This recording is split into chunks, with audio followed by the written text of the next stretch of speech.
नमस्कार. काल 5 दिवसाचं कामकाज होणारं अधिवेशन संपलं. शेवटच्या दिवशी या राज्याच्या व देशाच्या जनतेने महाराष्ट्राच्या सरकारचा खरा चेहरा बघितला. चेहरा लोकशाहीचा, कृती मात्र हुकुमशाहीची. काल एका महत्त्वपूर्ण विषयावर ज्याचा प्रत्यक्ष अप्रत्यक्ष परिणाम या महाराष्ट्रातील 3 कोटी विद्यार्थ्यांवर होणार आहे, या संदर्भामध्ये जे विद्यापीठाच्या नियमांमध्ये बदल करण्याच्या दृष्टीने सरकारने विधेयकाचा प्रस्ताव विधानसभेत चर्चेसाठी ठेवला.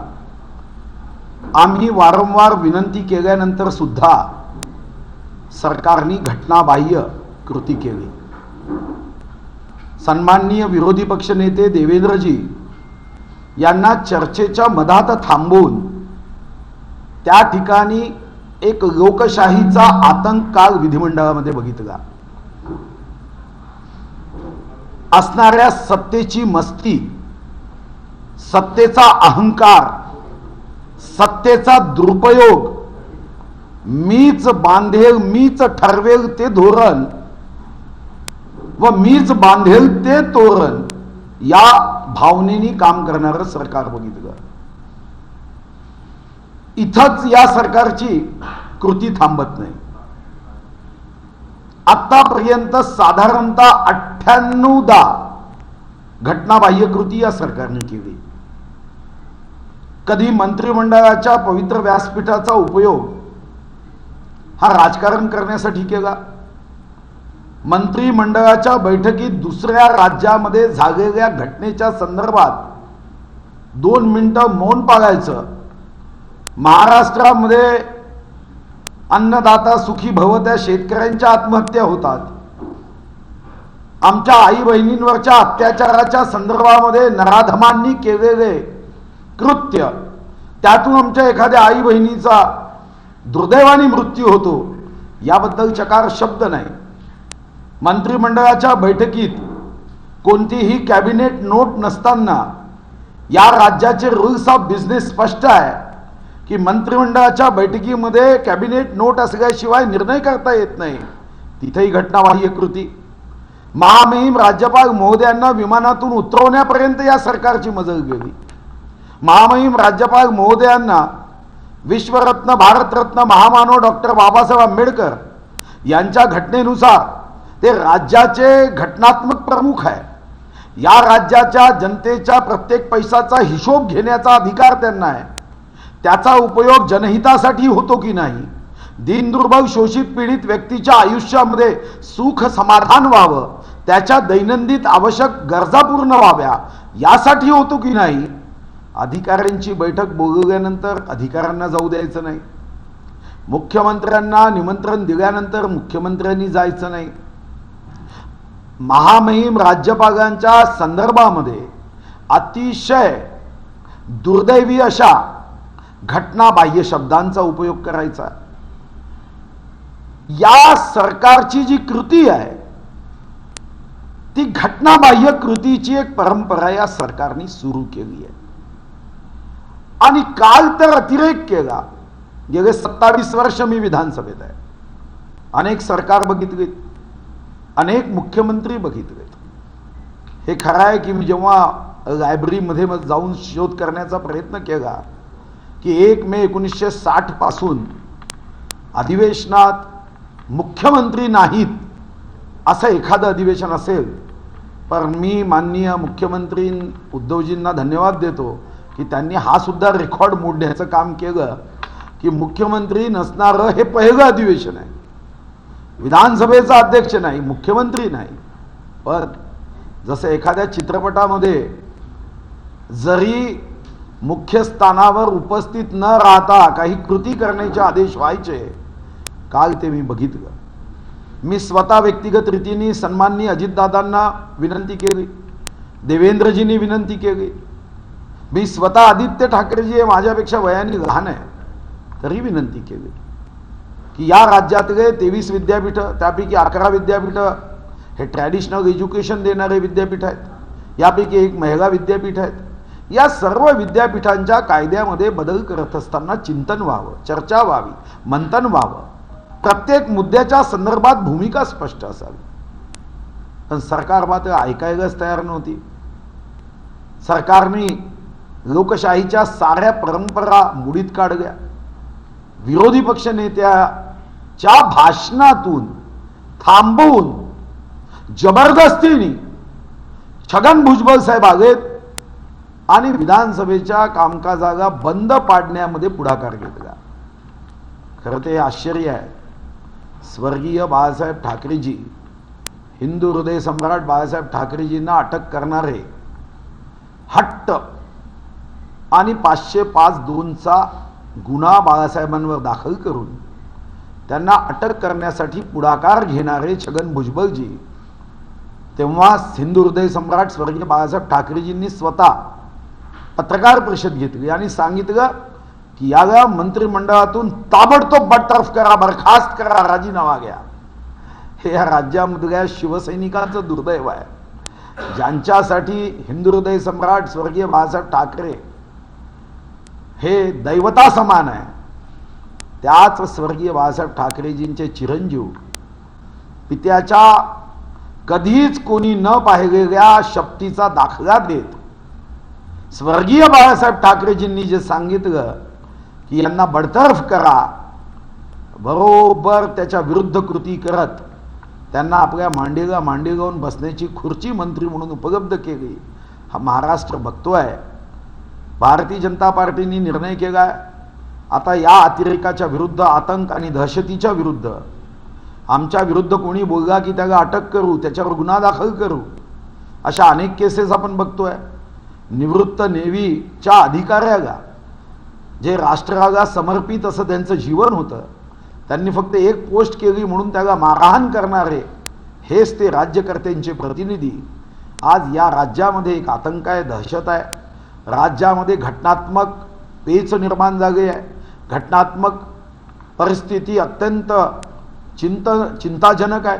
आणि मग अशा प्रसंगात भारतीय जनता पार्टीने निर्णय केला की आम्ही आवश्यक तिथं उच्च न्यायालयात जाऊ, जनतेच्या न्यायालयात जाऊ आणि या सरकारच्या विरुद्ध 1 जानेवारीनंतर एल्गार, शंखनाद आणि हा धर्माविरुद्ध अधर्म, अनैतिकतेविरुद्ध नैतिकता, सत्तेविरुद्ध सत्य आणि घटनाबाह्य वर्तणूक करणाऱ्या सरकारच्या विरुद्ध दीन दुर्बल शोषित पीडित व्यक्तीचा आवाज बुलंद करण्याचा आमचा संकल्प आहे.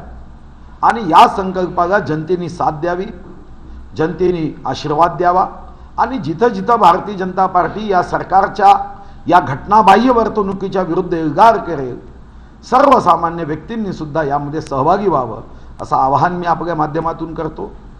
आज राज्यामध्ये मागील सरकारमध्ये आम्ही अतिशय उत्तम आर्थिक शिस्त गावली. हे पिंक बुक आहे, जे महाराष्ट्र सरकारचं बजेट इन ब्रीफ असतं. जर आपण बघितलं, काही गैरसमज काही वर्तमानपत्राच्या लेखाच्या माध्यमातून पसरण्याची माहिती आम्हाला प्राप्त झाली. मी आपल्या माहितीकरता सांगतोय.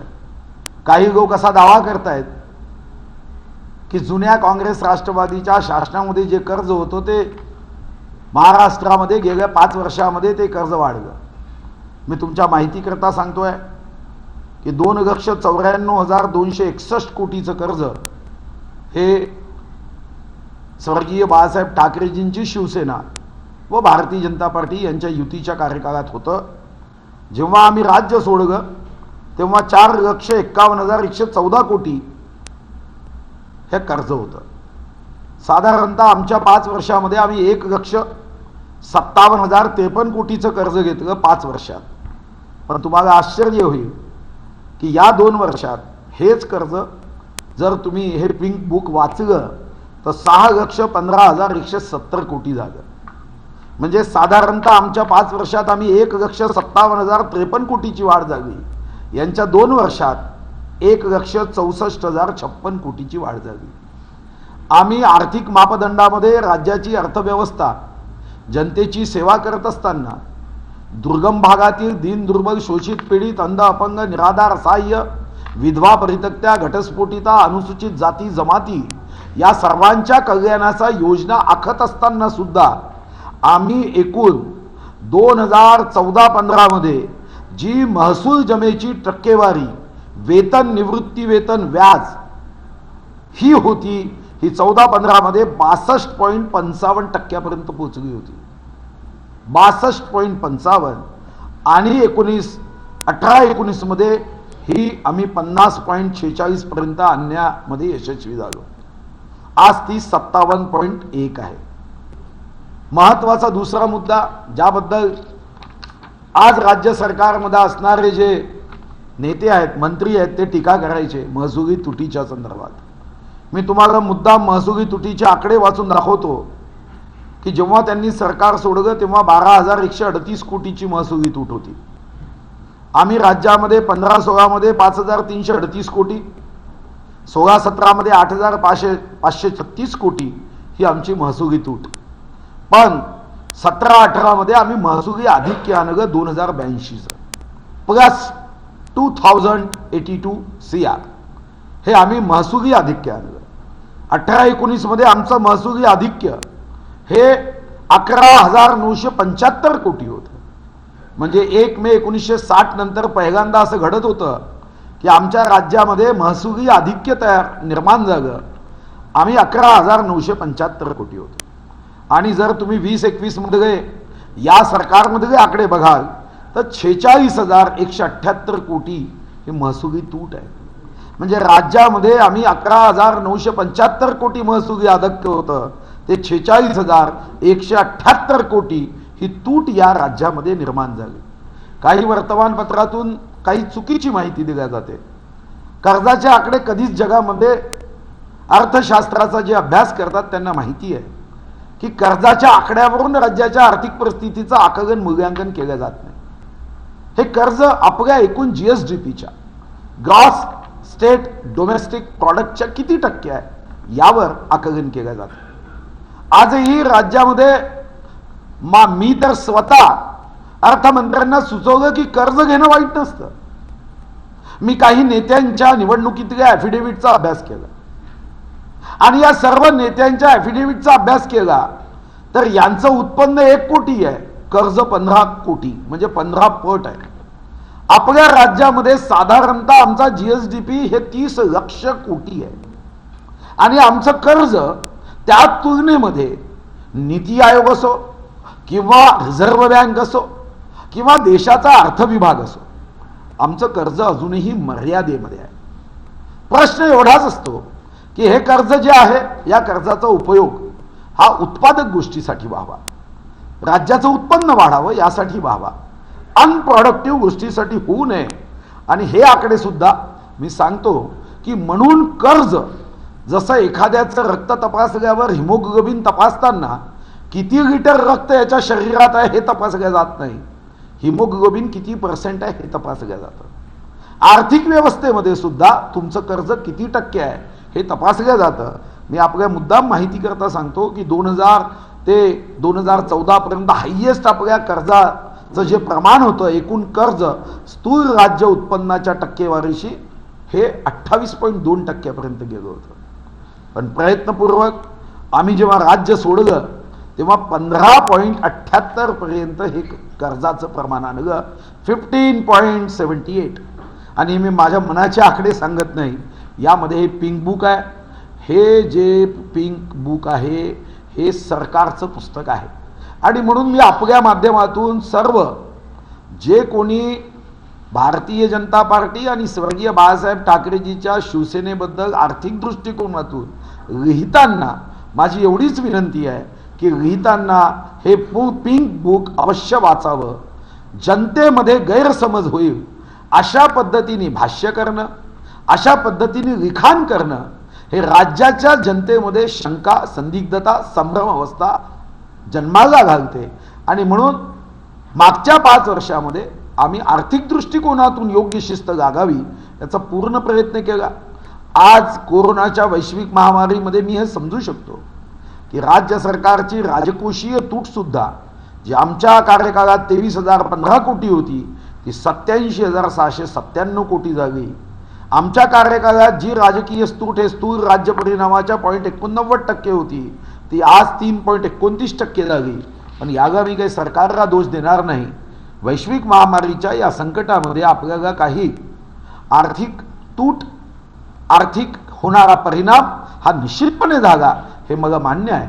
राजकारणासाठी राजकारण करणं किंवा एखाद्या आकड्याचा फायदा घेऊन सरकारच्या संदर्भामध्ये संदिग्धता निर्माण करणं ही मला वाटतं गोष्ट प्रत्येकाने टाळली पाहिजे आणि मी तो टाळण्याचा प्रयत्न करतो. आपण बघितलं असेल की अधिवेशनात पुरवणी मागण्यांच्या संदर्भात जेव्हा मी 14,000 कोटीची पुरवणी मागणी मांडली तेव्हा आज राज्याचे अर्थमंत्री असताना 14,000 कोटीच्या पुरवणी मागण्यांच्या संदर्भात त्यांनी जे भाष्य केलं की ही आर्थिक बेशिस्त आहे, आता राज्य बुडायला निघालं आहे आणि यावेळची पुरवणी मागणी 31,000 कोटीची होती. मी त्यांची वाक्य आठवण करून दिली. ते म्हणाले विरोधात बसल्यानंतर असं बोलावंच लागतं, पण मी विरोधात जरी बसलो तरी असं कधीच बोलणार नाही.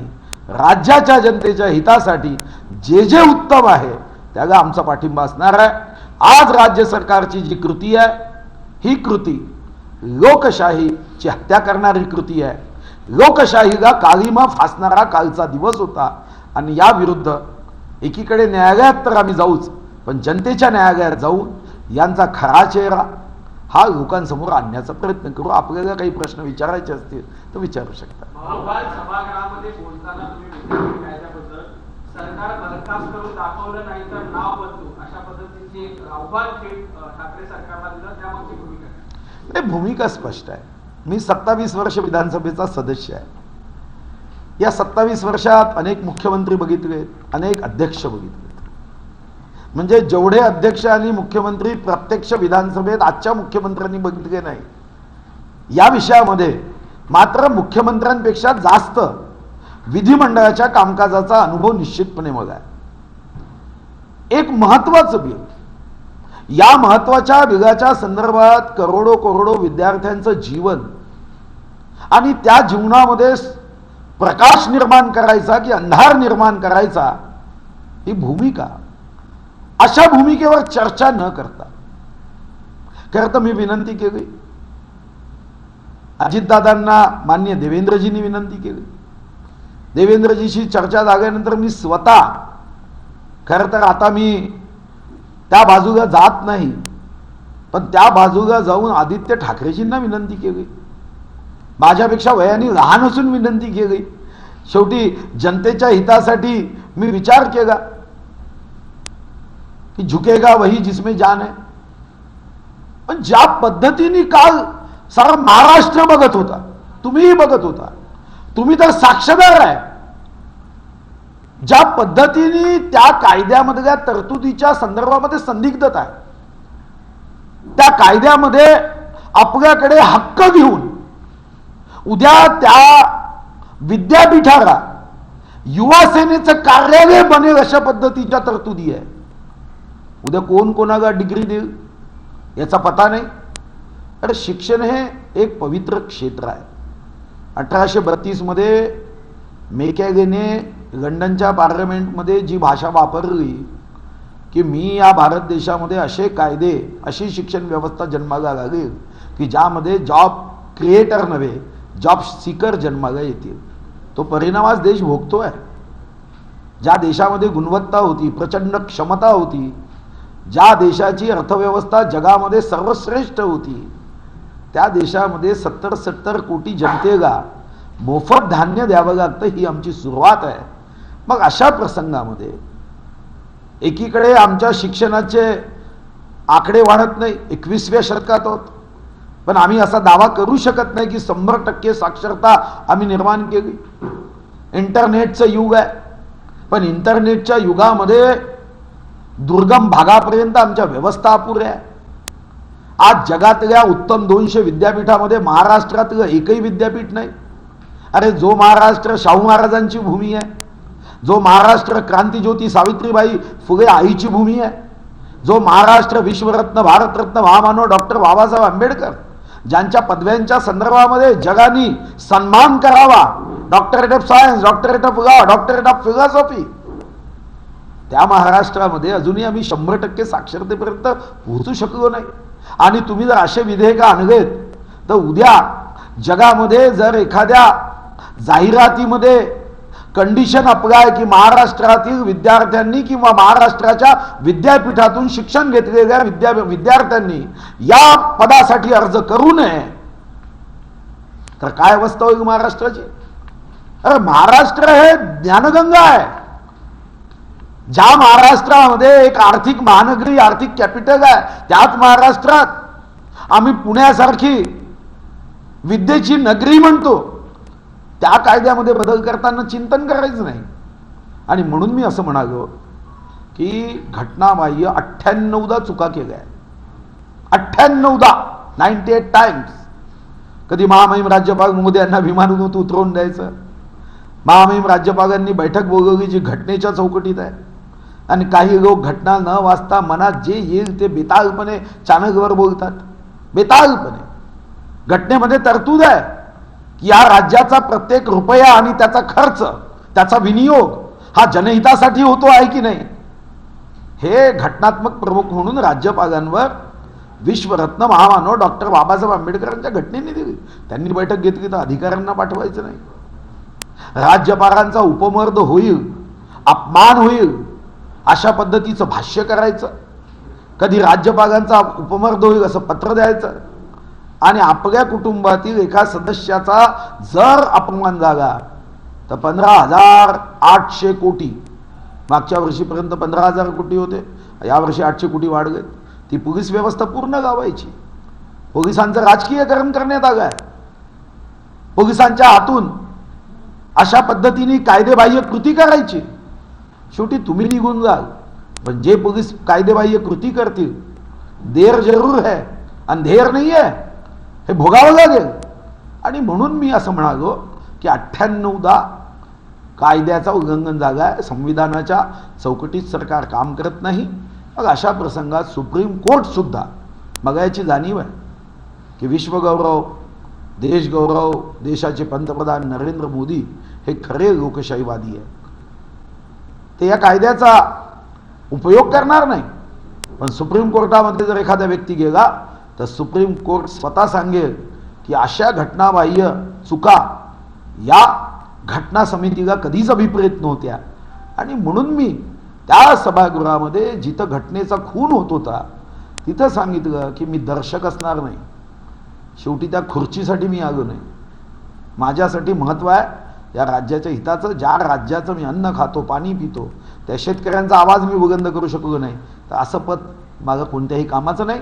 आणि या दृष्टीने आता मी तयारी करतोय या सरकारच्या विरुद्ध निश्चितपणे एल्गार करतो.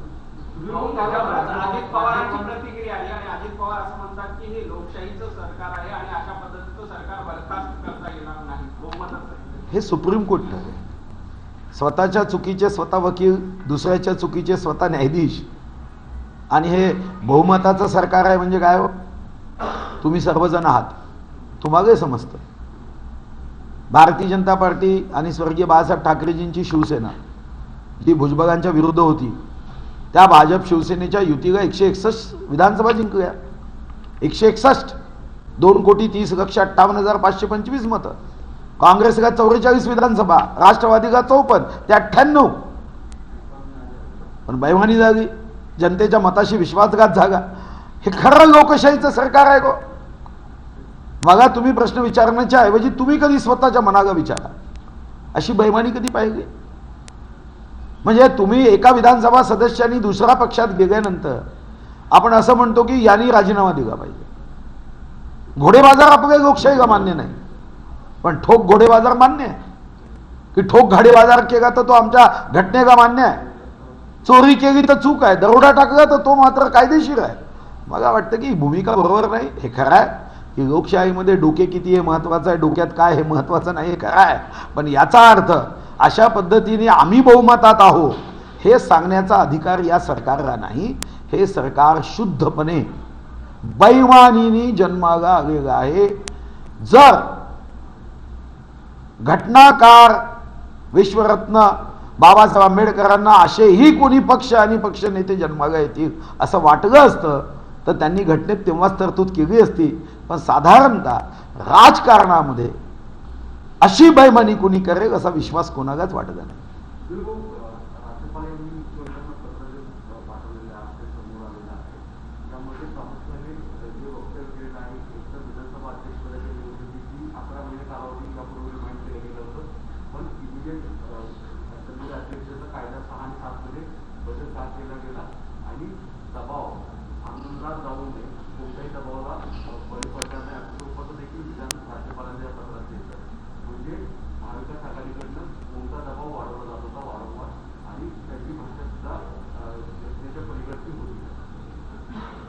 नाही, मला असं वाटतं की ती भाषा चांगली असेल अशी अपेक्षा करणे ही चूक आहे.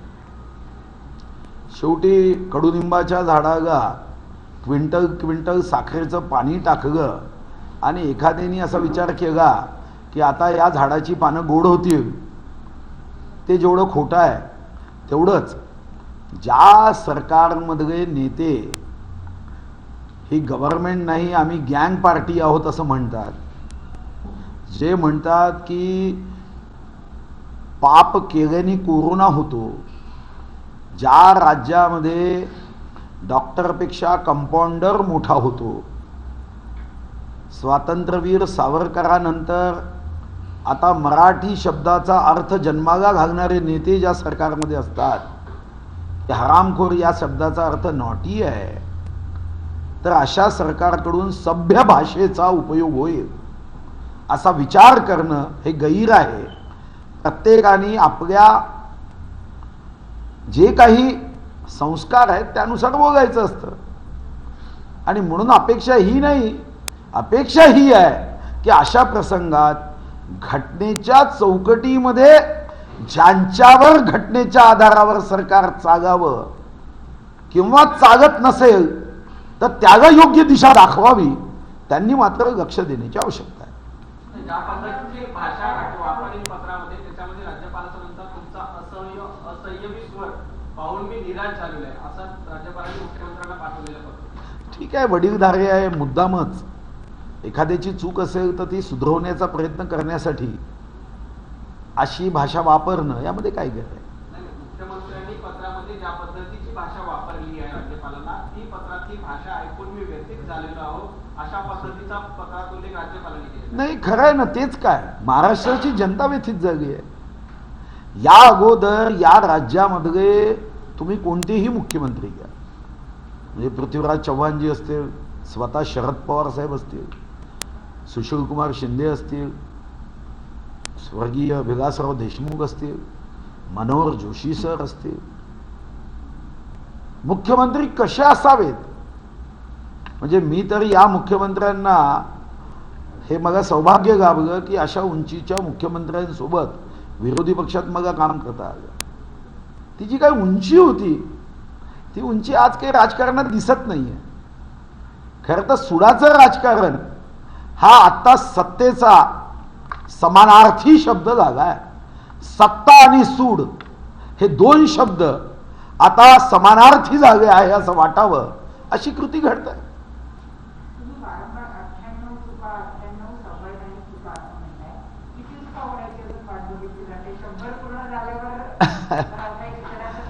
नाही, असं आहे, लोकशाहीमध्ये प्रत्येकाला सुधारण्याची संधी जनताही देते आणि आपण हाच प्रयत्न सभागृहाच्या माध्यमातून करायचा असतो की चुका त्यांनी दुरुस्त कराव्या. आणि यासाठीच जसं मी आपल्याला म्हणतो की कालच्या विधेयकावर आम्ही शिष्टाई करण्यासाठी गेलो ना. मी स्वतः व्यक्तिगत आदित्य ठाकरेजींना स्वतः जाऊन विनंती केली हो की असं करू नका, आपण चर्चा करू ना. आपण या बिलाच्या संदर्भात अनेक प्रश्न आहेत जे मी काल सुरुवातीला मांडले की काही गोष्टी सिद्ध कशा करायच्या असतात, कोण करणार आहे, कोण सर्टिफाय करेन, या कायद्याच्या माध्यमातून चुकीचे निर्णय होता कामा नये. पण त्यांनी ठरवलं ऐकायचंच नाही. त्या बिलाच्या माध्यमातून जर युवा सेनेला विद्यापीठ हे अनधिकृत त्यांची कार्यालयच करायची असं ठरवलं असेल तर आमचा नाईलाज आहे. हा हट्ट होता आणि हा हट्ट या महाराष्ट्राच्या विद्यार्थ्यांच्या आयुष्यामध्ये महाग पडणार आहे. या अगोदर परीक्षा फुटी, पेपर फुटी हे प्रकरणं असताना आता तुम्ही विद्यापीठाच्या स्वायत्ततेवर जर हमगा करणार असाल, मला हे बिल करताना सचिव किंवा इतर अधिकाऱ्यांच्या मनात काय होतं मला माहीत नाही, मी त्याची माहिती घेणार आहे, कारण आता अधिवेशन संपलं आहे. पण शेवटी तुम्ही जर ते बिल वाचाल, तुम्ही सुद्धा वाचा.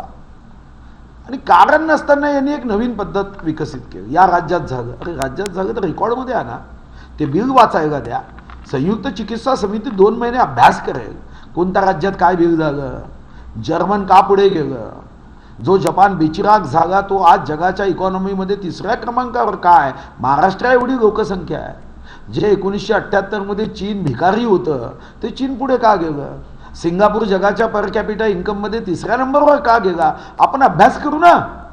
विधानसभा ही काही शाब्दिक टीका करण्यासाठी नाही आहे, फक्त ही विधानसभा चिंतन मंथन चर्चा संवाद या माध्यमातून हम सब एक है, या महाराष्ट्राच्या शेवटच्या गरीब व्यक्तीच्या आयुष्यात प्रकाश निर्माण करणारं चिंतन व्हावं ही अपेक्षा आहे. तुम्ही जर अधिकाऱ्यांनी करून द्यायचा कायदा आणि त्या कायद्यावर तुम्ही जबरदस्तीने आम्हाला बोलूच द्यायचं नाही, अतिरेक नाही आहे का? हा अतिरेक आहे. ओबीसी आरक्षणाचा फटका आता मध्य प्रदेशमध्ये निवडणुका नाही, निवडणुका पुढे केल्याच पाहिजे. राजकीय आरक्षण हा ओबीसी बांधवांचा हक्क आहे. भारत माझा देश आहे, सारे भारतीय माझे बांधव ही भावना असेल तर सर्वांना समान संधी देण्याच्या दृष्टीने जे जे निर्णय करावे लागतात त्या निर्णयाला जो आधार द्यावा लागतो, त्यासाठी जे तर्क द्यावे लागते ते सरकारने दिलेच पाहिजे. आणि आमच्या महाराष्ट्राचं बजेट 4,84,118 कोटी 19 लाख आहे. आमचा महाराष्ट्र जगामध्ये 36व्या क्रमांकाची इकॉनॉमी आहे. देशाच्या GDP मध्ये आमचा 15% हिस्सा आहे. देशाच्या इंडस्ट्रीयल सेक्टरमध्ये आम्ही 20%चा आमचा हिस्सा आहे. मग आमच्या राज्याच्या ओबीसी बांधवांच्या राजकीय आरक्षणासाठी तुम्ही वकिलांना फी देत नाही, तर हे मात्र अंधेर नगरी चौपट राजा आहे. मध्य प्रदेशच्या निवडणुका पुढे ढकलल्या. तिथल्या सरकारने निवडणूक आयोगाला विनंती केली, त्यामुळे मध्य प्रदेशमध्ये स्थानिक स्वराज्य संस्थांच्या निवडणुका पुढे ढकलल्या. महाराष्ट्रात सरकारने विनंती केली पण अजून निवडणूक आयोगाला नोटीस आली. मला याची माहिती नाही. निवडणूक आयोगाने मध्य प्रदेशमध्ये त्यांच्या विनंतीला मान दिली आहे. महाराष्ट्रामध्ये खरं तर मी मागील 19 जूनच्या जिल्हा परिषदच्या निवडणुका घोषित झाल्यानंतर सरकारच्या काही नेत्यांचे जर तुम्ही भूमिका ऐकली असेल, त्यांचे व्हिडिओ आपल्या चॅनलवर दाखवण्यात आले, आम्ही निवडणूक आयोगाला पोलीस संरक्षण देणार नाही, आम्ही कर्मचारी देणार नाही. निवडणूक आयोग ॲटोनॉमस आहे. तुम्ही जर अशी वर्तणूक केली तर निवडणूक आयोगाचा अधिकार आणि शक्ती ही तुमच्यापेक्षा निश्चितपणे या एका सेक्टरमध्ये जास्त आहे. पण मला वाटतं की निवडणूक आयोगाने विनंती मान्य करावी. निवडणूक आयोगाने राज्याच्या जनतेची, राज्याच्या विधिमंडळाच्या भावनेचा आदर करावा असं मला व्यक्तिगत रीतीने वाटतं. पण शेवटी निर्णय निवडणूक आयोगाचा असतो. निवडणुका या कोणत्याही परिस्थितीमध्ये ओबीसी बांधवांचं आरक्षण राजकीय दिल्याशिवाय होऊ नये, अन्यथा याचे दूरगामी परिणाम या स्वातंत्र्याच्या अमृत महोत्सवामध्ये आपण सुरू करतोय. लास्ट बोलू दे.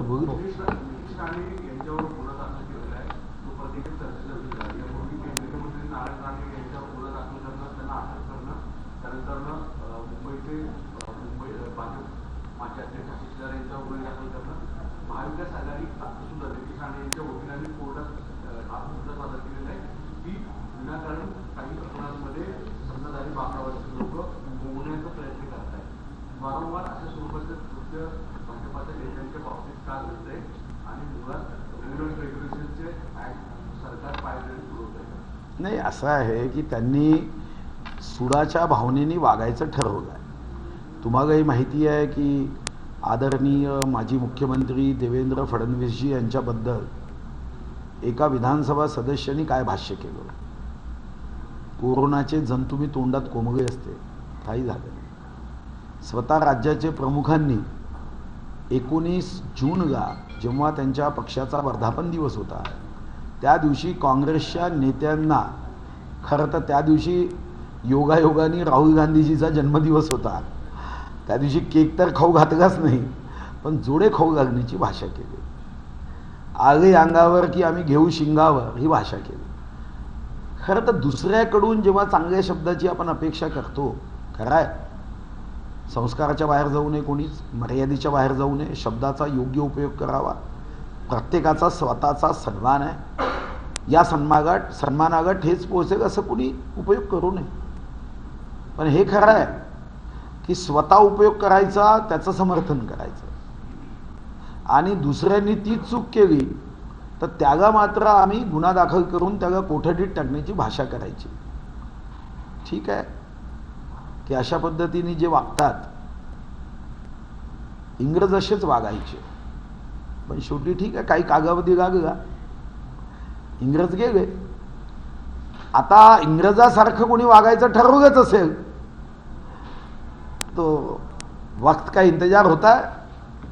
हो, निर्धाराची सुरुवात कधीपासून झाली? काय? साधारणतः आम्ही आता एक 2-3 दिवसात बसतोय, तारीख ठरवतोय, आणि पुढचे मग काही आंदोलन, काही रूपरेषा, संघर्ष, संवाद लोकांमध्ये जायचं, लोकांना एकूणच या राज्याची सूड घेण्याची जी भावना आणि भाषा आहे, शेतकऱ्यांच्या संदर्भातली अनास्था आहे, कामगारांच्या संदर्भातली अनास्था आहे.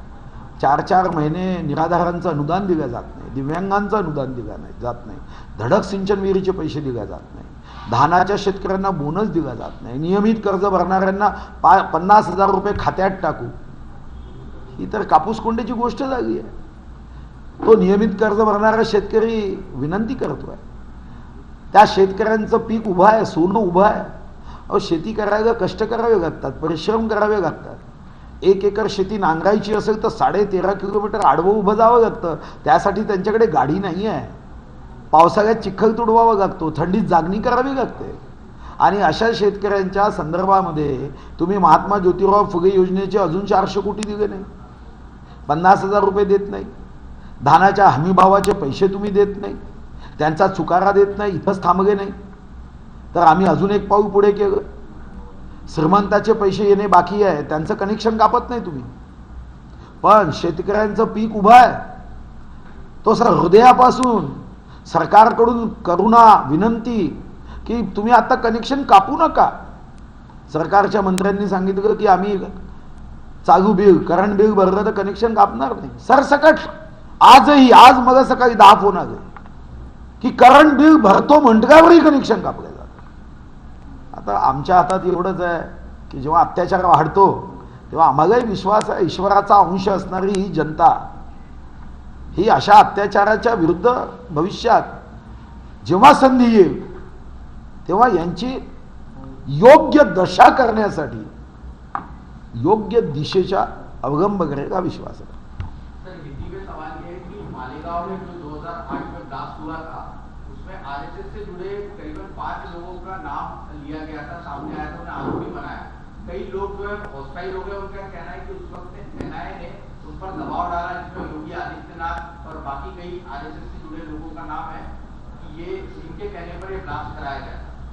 आज वो बात गलत साबित हुई. देखो, अभी तो सरकार तो उद्धव जी की है, जिन पे राष्ट्रवादी और कांग्रेस के नेता ये हमेशा आरोप करते रहे हैं कि उद्धव जी और उनकी पार्टी स्वर्गीय हेमंत करकरे जी के बारे में अपशब्दों का इस्तेमाल करती रही है. अब ये देखना है कि शहीद हेमंत करकरे जी के बारे में जो अपशब्दों का इस्तेमाल शिवसेना करती रही है, उनके इंटीग्रिटी के बारे में जो शंका निर्माण करती रही है, वही शिवसेना भी सत्ता में है. दोनों पार्टियां सत्ता में है. अभी जो कांग्रेस उद्धव जी पे आरोप करती थी वो भी है, और जो उद्धव जी कांग्रेस पे आरोप करते रहे हैं कि कांग्रेस ये झूठ करने वाली पार्टी है, दोनों साथ में है. अब सत्य क्या है, दोनों को भी चिंतन करे, बैठक करे, इसमें की सच्चाई बाहर लाने की कोशिश करे. अब मुझे तो ये विषय का पता नहीं है क्योंकि मेरे पास कोई एसआईडी नहीं है, कोई मेरा अधिकार नहीं, मगर एक विधानसभा सदस्य के नाते मुझे इतना पता है कि हम 15,800 करोड़ रुपए पुलिस विभाग पे खर्च करते हैं. सरकार आपकी है, आप आवश्यक वो चौकसी लगाए. इसमें सच्चाई क्या है वो बाहर लाए. अब इसके बारे में अगर मैं कोई भाष्य करूंगा, वक्तव्य करूंगा, तो मेरे पास कोई तथ्य नहीं है, कोई जानकारी नहीं. मगर ये बात सही है कि पहले से ही कांग्रेस की ये राजनीति रही है कि अपने अपोजिशन पार्टी को कोई ना कोई कारण से कहीं फंसा सकते हैं क्या? सच्चों को झूठा साबित करना ये कांग्रेस की पुरानी आदत है, और इसलिए इस विषय में उद्धव जी और कांग्रेस ये सत्यता क्या है वो बताए। रजा अकेडमी को लेकर बैन की मांग लगातार बीजेपी करती रही है और उसमें गृहमंत्री ने कह दिया कि उनके खिलाफ किसी तरह के सबूत नहीं है और अमरावती जहां माहौल गर्म हुआ था वहां पे इनका कोई लेना देना नहीं। किस तरह से उनके बयान को लेकर देखो, हमने अपने प्रश्न उपस्थित किए, हमने तथ्य रखने की कोशिश की, जो जानकारी हमारे पास उपलब्ध है वो हमने बताई। हमने सरकार से प्रश्न पूछा, माननीय विरोधी पार्टी के नेता देवेंद्र जी ने, कि ये जानकारी है, जांच करे और जो तथ्य है सत्य है वो बाहर लाए। अब कल गृह मंत्री जी ने कहा उसके बारे में आने वाले दिनों में जो भी तथ्य एकत्रित होंगे उसके बाद में अगले अधिवेशन में अगर वो तथ्य है तो हम साथ में जाएंगे। ये बात तो सही है कि हमें जो जानकारी है उसके आधार पे आदरणीय देवेंद्र जी ने इस विषय को आगे बढ़ाया। एक सवाल ये भी है कि पी चिदम्बरम ने कुछ देर पहले ऐसा बयान दिया है गोवा चुनाव से पहले कि मुसलमानों के बाद अब क्रिश्चियन समाज हिंदू ब्रिगेड के निशाने पे, किस तरह देखते हैं? नहीं, देखो, ये स्वार्थी राजनीति उनके इस शब्दों से झलकती है। जो देश में भारतीय जनता पार्टी एपीजे अब्दुल कलाम जी को